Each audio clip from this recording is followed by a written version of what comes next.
Hello students, Calicut യൂണിവേഴ്സിറ്റിയിലെ M Com 4th sem strategic financial management എന്നുള്ള പേപ്പറിന്റെ ഒരു PYQ അനാലിസിസ്, അത് ചാപ്റ്റർ വൈസിൽ നമുക്കൊന്ന് ചെയ്ത് നോക്കാം. എക്സാമാണ് നമുക്ക് വരാൻ പോകുന്നത്. അപ്പോൾ അതിന് മുന്നോടിയായിട്ട് ഏതൊക്കെ ചാപ്റ്റർ ഇമ്പോർട്ടൻ്റ് ആണ് എന്ന് നമുക്കൊന്ന് അനലൈസ് ചെയ്യാൻ വേണ്ടിയിട്ടാണ് നമ്മൾ ഈ വീഡിയോ ഉദ്ദേശിക്കുന്നത്. അപ്പോൾ അതിൽ 2 ചാപ്റ്ററാണ് ഇന്നത്തെ വീഡിയോയിൽ നമ്മൾ ഉൾപ്പെടുത്തിയിരിക്കുന്നത്. 5 മൊഡ്യൂൾ ചാപ്റ്റർ, ഓരോ മൊഡ്യൂളും ഓരോ ചാപ്റ്റർ ആയിട്ടാണ് നമുക്ക് പ്രൊവൈഡ് ചെയ്തിരിക്കുന്നത്. അപ്പോൾ ഫസ്റ്റ് മൊഡ്യൂളിൽ നമ്മൾ പറയാൻ ഉദ്ദേശിക്കുന്നത് ലീസ് ഫിനാൻഷ്യൽ സ്ട്രാറ്റജി എന്നുള്ള മൊഡ്യൂളാണ്. ആ മൊഡ്യൂള്, ആ ചാപ്റ്ററിൽ നമുക്ക് പ്രധാനപ്പെട്ട, ആ ചാപ്റ്ററിന്റെ ഒരു പ്രത്യേകത എന്താ വെച്ചെങ്കിൽ അതിൽ തിയറിയും പ്രോബ്ലവും ഈക്വൽ ഇമ്പോർട്ടൻ്റ് ആയിട്ട് വരുന്ന ഒരു ചാപ്റ്ററാണ്. ആ ചാപ്റ്ററിൽ തിയറി പാർട്ടും നമുക്കപ്പോൾ പ്രത്യേകം പഠിക്കണം, അതുപോലെ തന്നെ പ്രോബ്ലം പാർട്ടും പഠിക്കണം. അതിൽ തിയറി പാർട്ടിൽ കുറച്ച് തിയറികളേ ഉള്ളൂ, എന്നാൽ എക്സാമിനേഷന് നന്നായി ചോദിക്കുന്ന തരത്തിലുള്ള തിയറികളാണ്. അതിൽ ഏതൊക്കെയാണെന്ന് ചോദിച്ചു കഴിഞ്ഞാൽ ഇമ്പോർട്ടൻ്റ് ആയിട്ടുള്ള 1-2 ഒന്ന് വാട്ട് ഈസ് ലീസിങ്, അത് നമ്മുടെ 2 വെയിറ്റേജിന്റെ, അതായത് A പാർട്ടിലെ ക്വസ്റ്റ്യനിൽ വരാറുണ്ട്. അതുപോലെ ടൈപ്സ് ഓഫ് ലീസിങ്, അതും എന്താണ് A പാർട്ട് B പാർട്ടിലൊക്കെ വരാറുണ്ട്. അപ്പൊ ടൈപ്സ് ഓഫ് ലീസിങ്ങിൽ ഓരോ ടൈപ്സിലും ഓരോന്നും financial lease, operating lease, leverage lease, അങ്ങനെയുള്ള ഡിഫറെന്റ് ടൈപ്സ് ഓഫ് ലീസ്, അത് ഓരോന്നായിട്ട് ക്വസ്റ്റ്യൻ ചോദിക്കാറുണ്ട്. ടോട്ടൽ ടൈപ്സ് ഓഫ് ലീസിങ്ങും ക്വസ്റ്റ്യൻ ചോദിക്കാറുണ്ട്. അപ്പൊ അത് നന്നായി പഠിക്കണം. അതേപോലെ തന്നെ പ്രോബ്ലംസ് ആയിട്ട് എടുത്ത് നോക്കുകയാണെങ്കിൽ ലീസിന്റെ ഫിനാൻഷ്യലി ഇവാലുവേഷൻ ആണ് നമ്മൾ അതിൽ ചെയ്യുന്നത്. അതിൽ ഡിസിഷൻ മേക്കിംഗ് ക്വസ്റ്റ്യൻസ് ആണ്. ലെസർ പോയിന്റ് ഓഫ് വ്യൂലും ഉണ്ട്, ലെസി പോയിന്റ് ഓഫ് വ്യൂലും ഉണ്ട്. അതിൽ ഇമ്പോർട്ടന്റ് ലെസി പോയിന്റ് ഓഫ് വ്യൂലാണ്. പരീക്ഷയ്ക്ക് കഴിഞ്ഞ കുറച്ച് കൊല്ലത്തെ ക്വസ്റ്റ്യൻ പേപ്പർ എടുത്ത് അങ്ങോട്ട് നോക്കിക്കഴിഞ്ഞാൽ ലെസി പോയിന്റ് ഓഫ് വ്യൂവിലെ ക്വസ്റ്റ്യൻസ് ആണ് മെയിൻ ആയിട്ടും കണ്ടുവരുന്നത്. ലെസർ പഠിക്കേണ്ടെന്നല്ല, ലെസറും പഠിക്കണം, പക്ഷെ ലെസി പോയിന്റ് ഓഫ് വ്യൂവിലെ ക്വസ്റ്റ്യൻ ആണ് കൂടുതൽ ഇമ്പോർട്ടൻസ് വരുന്നത്. അപ്പോൾ അത് നമുക്കൊന്ന് നോക്കണം. അപ്പോൾ അതിന്റെ പ്രീവിയസ് ഇയർ ക്വസ്റ്റ്യൻ പേപ്പറിന്റെ ഒരു അനാലിസിസ് ചെയ്ത് നോക്കിയപ്പോൾ, കിട്ടിയ ഡാറ്റ വെച്ചിട്ട് നമ്മൾ ചെയ്ത് നോക്കിയപ്പോൾ നമുക്ക് കിട്ടിയ ഇൻഫർമേഷൻ ആണ് ഇവിടെ പ്രൊവൈഡ് ചെയ്തിരിക്കുന്നത്.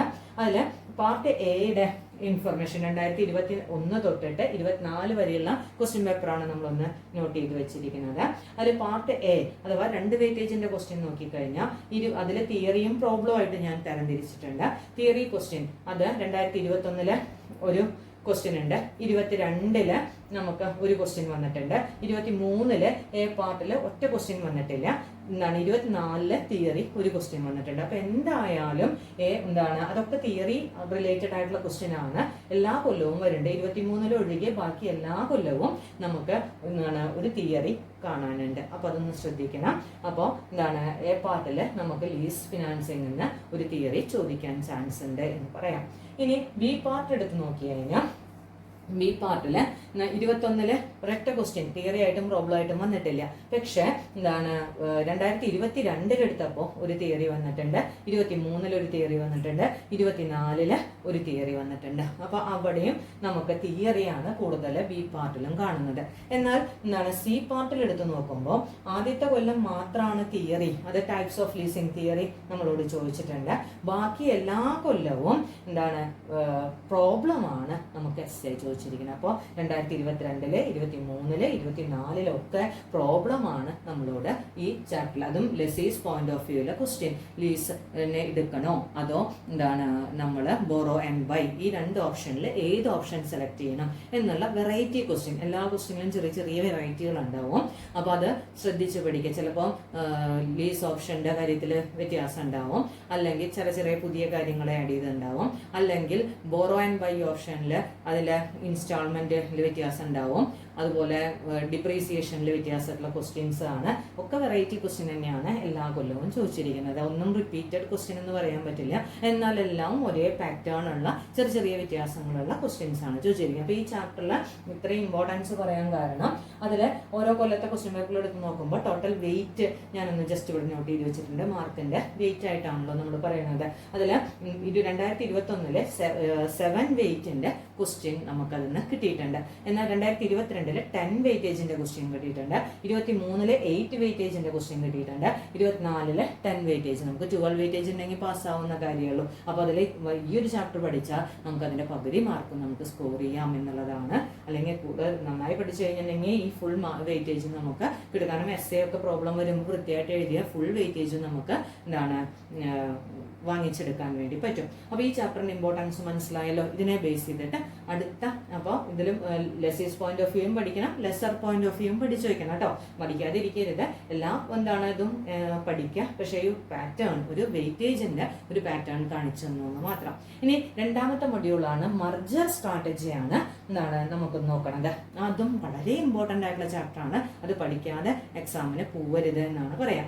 അപ്പോൾ അതിലും ഉണ്ട് പ്രോബ്ലവും പഠിക്കാണ്ട് തിയറിയും പഠിക്കാണ്ട്. ഇത് രണ്ടും ഈക്വൽ ഇമ്പോർട്ടൻറ്റുമാണ്. അപ്പോൾ ഈ ചാപ്റ്ററാണ് കൂടുതലും നമുക്ക് വെയിറ്റേജ് നോക്കുമ്പോൾ ഏറ്റവും കൂടുതൽ വെയിറ്റേജ് വന്നിരിക്കുന്നത് ഈ ചാപ്റ്ററിൽ നിന്നാണെന്ന് കാണാം. അത് മർജർ സ്ട്രാറ്റജി, അത് ഒരു റെഗുലർ ടെൻഡൻസിയും കൂടി അവിടെ കാണാനുണ്ട്. അപ്പോൾ അതുകൊണ്ട് തന്നെ ആ ചാപ്റ്റർ വിടാതെ പഠിക്കണം. അതിൽ തിയറി പാർട്ടിൽ ഇമ്പോർട്ടൻ്റ് ആയിട്ടുള്ള വരുന്ന ഭാഗങ്ങൾ ടൈപ്പ് ഓഫ് മർജർ, റീസൺസ്, അതുപോലെ motifs and benefits, theories of മർജർ, മർജർ procedure, ഇതൊക്കെ എക്സാമിനേഷന് ചോദിച്ചിട്ടുള്ള ക്വസ്റ്റ്യൻ ആണ്. അപ്പോൾ ഈ ഭാഗമൊക്കെ നന്നായിട്ട് പഠിച്ചിട്ട് വേണം എക്സാമിന് പോകാൻ. പിന്നെ പ്രോബ്ലം പാർട്ടിൽ നോക്കുമ്പോൾ EPS ആഫ്റ്റർ മർജർ കാണാം, gain or loss after merger, അതുപോലെ തന്നെ market price per share after merger, അതുപോലെ 1, 2, 3, 4 ക്വസ്റ്റ്യൻ ഉള്ള ഒരു ക്വസ്റ്റ്യൻ ആണ് ഇരിക്കും. ഒരൊറ്റ ക്വസ്റ്റ്യൻ്റെ ഉള്ളിൽ തന്നെ 4, 5 സബ് ക്വസ്റ്റ്യൻ ഉള്ള ക്വസ്റ്റ്യൻ ആയിരിക്കും നമ്മൾ മർജർ സ്ട്രാറ്റജിയിൽ കാണുന്ന പ്രോബ്ലംസ്. അത് ബി പാർട്ടിലും ആ പ്രോബ്ലം വരാറുണ്ട്, അതുപോലെ തന്നെ സി പാർട്ടിലും പ്രോബ്ലം വരാറുണ്ട്. അപ്പോൾ അത് അതിനനുസരിച്ച് നമ്മൾ പഠിച്ചിരിക്കണം കേട്ടോ.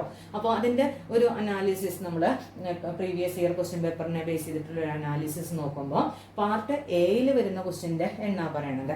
അതിൽ പാർട്ട് എയിൽ നമുക്ക് 2021 2 ക്വസ്റ്റ്യൻ തിയറി വന്നിട്ടുണ്ട്. 2022 ഒരു ക്വസ്റ്റ്യൻ, 2023 ഒരു ക്വസ്റ്റ്യൻ, 24 ഒറ്റ ക്വസ്റ്റ്യനും വന്നിട്ടില്ല എ പാർട്ടിൽ. പക്ഷെ എ പാർട്ടിന് പകരം ബി പാർട്ടിലും സി പാർട്ടിലും ഒക്കെ നിറയെ ക്വസ്റ്റ്യൻ അതിലുണ്ട് കേട്ടോ 24. ഇനി ബി പാർട്ടിന്റെ എടുത്തു നോക്കുകയാണെങ്കിൽ 21 ഒരു ക്വസ്റ്റ്യൻ വന്നിട്ടുണ്ട്, തിയറിയാണ് വന്നിരിക്കുന്നത്. 22 ഒറ്റ ക്വസ്റ്റ്യൻ വന്നിട്ടില്ല. പക്ഷേ 23 ഒരു തിയറിയും ഒരു പ്രോബ്ലവും വന്നിട്ടുണ്ട്.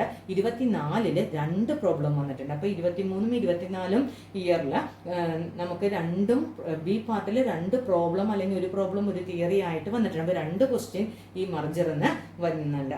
ഓക്കെ. പിന്നെ സി പാർട്ട് എടുത്ത് നോക്കുകയാണെങ്കിൽ സി പാർട്ടിൽ 2 എസ്എ ക്വസ്റ്റ്യൻ പ്രോബ്ലം ക്വസ്റ്റ്യൻ വന്നിരിക്കുന്നത്. 2021 2 എസ്എ പ്രോബ്ലം വന്നിരിക്കുന്നത് ഈ മർജറിൽ നിന്നാണ്. എന്നാൽ 2022 2 പ്രോബ്ലം വന്നിട്ടുണ്ട്. ഒരെണ്ണം എസ്എ തിയറി ആണെങ്കിൽ ഒരെണ്ണം എസ്എ പ്രോബ്ലം ആണ് വന്നിരിക്കുന്നത്.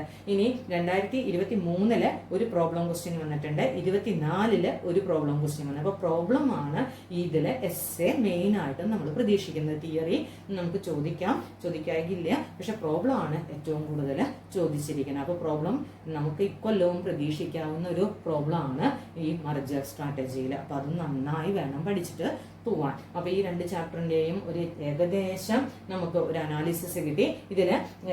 ഇതിന്റെ ഒരു മാർക്കിന്റെ കാര്യം എടുത്ത് നോക്കുമ്പോൾ നോക്കിയേ, മർജർ സ്ട്രാറ്റജിയിൽ 15 വെയിറ്റേജിന്റെ ക്വസ്റ്റ്യൻ നമുക്ക് 2021 കിട്ടിയിട്ടുണ്ട്. 22 12 വെയിറ്റേജിന്റെ ക്വസ്റ്റ്യൻ കിട്ടിയിട്ടുണ്ട്. 23 13 വെയിറ്റേജിന്റെ ക്വസ്റ്റ്യൻ കിട്ടിയിട്ടുണ്ട്. 24 11 വെയിറ്റേജ്. അപ്പൊ 10നേക്കാൾ കൂടുതൽ 11, അതായത് 12, 11, 13, 15 ഏകദേശം നമുക്ക് 12 വെയിറ്റേജ് മതി. അപ്പൊ ഈ ചാപ്റ്റർ പഠിച്ചാൽ തന്നെ നമുക്ക് കൃത്യമായിട്ട് നല്ലൊരു വെയിറ്റേജിൽ പാസ്സാവാൻ പറ്റും എന്നാണ് പറയുന്നത്. അപ്പൊ ഈ ചാപ്റ്ററും നമ്മൾ വിടാതെ പഠിച്ചിരിക്കണം. മർജറും ലീസിങ് ഈ 2 ചാപ്റ്ററും പഠിച്ചു കഴിഞ്ഞാൽ തന്നെ നമുക്ക് അത്യാവശ്യം നല്ല മാർക്ക് സ്കോർ ചെയ്യാവുന്നതാണ്. അപ്പോൾ പെട്ടെന്നൊക്കെ പഠിച്ച് പരീക്ഷ എഴുതാൻ പോകുന്നവരാണെങ്കിൽ ഈ 2 ചാപ്റ്ററും വിടാതെ മാക്സിമം നന്നായിട്ട് പഠിക്കാം.